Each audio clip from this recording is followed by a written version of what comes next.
the Islamic Development, ADB, AFD, it has been lying there in the Senate for approval. Because the law requires that the Mr. President must take there for their signature so that the world will know what he's borrowing for.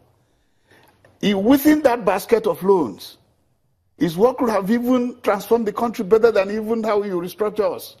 What is that? In that basket, you have over $5 billion for what? Electricity. Restructuring electricity, if a good attention is paid, should come even first. But they don't want it because they know that if the APC succeeds in borrowing about $5-6 billion, get the Mambila hydroelectricity power on the stream, produce over 3,000 megawatts, which is higher than what we have today, that the whole country will vote for APC. So what do? Those are the people who don't forget. Which people are those? The people who are now raising hand that if you don't restructure, Nigeria will fail. They were government for 16 years. They even did the Obasanjo conference. Oh, so you think they did the Jonathan conference. All of this call is political? It is. It is political because they want to reverse or dampen Mr. President's idea that critical infrastructure is what Nigeria needs first, and that it can only be offered from the federal government of Nigeria first. Then now you can now go to the next stream. Gentlemen, now we have electricity, for instance. We have modern rail lines, for instance. We have revolutionized our agriculture. You will see faces smiling. But Mr. Okechukwu, if you restructure today... some people will disagree with you. Some people will say, as you rightly pointed out, that this call for restructuring has been on for a long time. It, was a loud voice during the Obasanjo administration. For a number of people, they believe that was why there was a conference, even though it turned out that, they felt that the third-term agenda truncated that conference. The calls for it again, became louder, so much so that there was another conference in 2014, this calls for restructuring, and eventually the conference held, but then your party has said, we're not taking a look at it. So it would seem that over the years, regardless of what party has been in power, we have seen these calls grow louder and louder. And now some people believe that it's just the middle way ground between calls for secession and calls for leaving Nigeria as it is. They believe that restructuring will be that middle way ground that would be able to provide some amount of peace for everybody. No. Let me try to correct one impression, please. The APC, Mr. President, Mr. Acting President, we are not averse to restructuring. We didn't say so. We didn't say so even in our manifesto.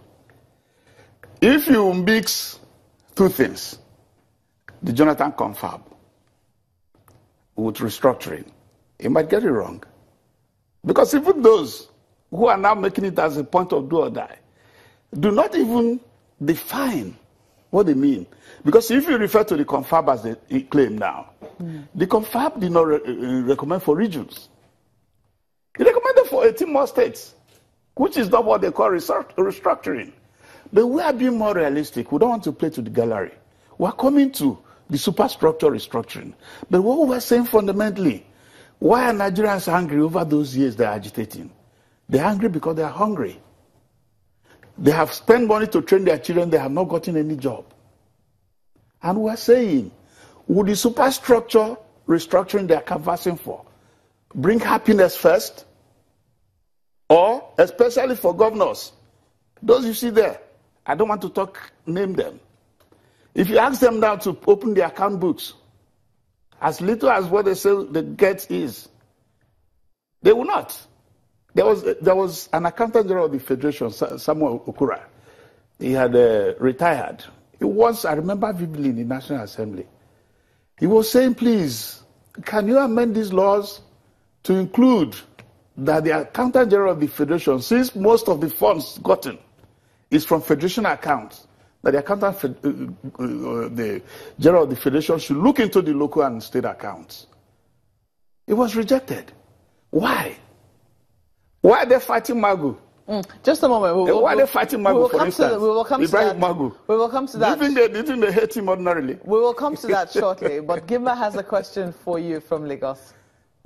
In our quest for this restructuring agenda that everyone's, just about every region is pushing for, do you see a concerted, deliberate, step-by-step move by the government to try to adopt or move in that direction such that we have, as one of our guests earlier last week said, that we must have a blueprint, a paper that we can work with, not more than 3, 4, 5 paragraphs, that we can work with that really defines what restructuring should mean to the Nigerian state?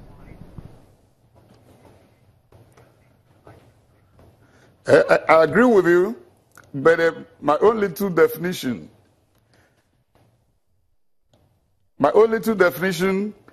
is that there are 2 sets of restructuring. One is the substructure, which talks of trying to revamp the critical infrastructure deficits.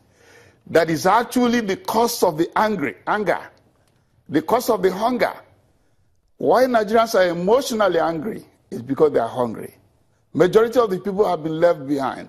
With all the years of economic reforms, they have been left behind. Then there's the superstructure. Whether you go to states or whether you look into the 68 items in the exclusive legislative list, and start looking into the ones that should go into concurrent, like mining, the one that should go down to the state level, the ones that should remain as exclusive legislative lists, like foreign affairs, the army, the immigration, the interior, and others. So those are 2 sets.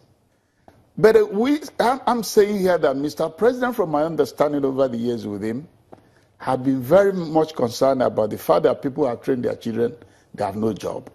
And when you ask Buhari today, he will tell you that he's not an economist. But the little he could glean from the economist is that shortage of electricity Mr. have caused more harm to the country. I'm afraid I have to ask you to hold your thoughts for us because we have to take a break now. When we return, we will sink our teeth into the executive and legislative face-off in just a moment. Just stay with us.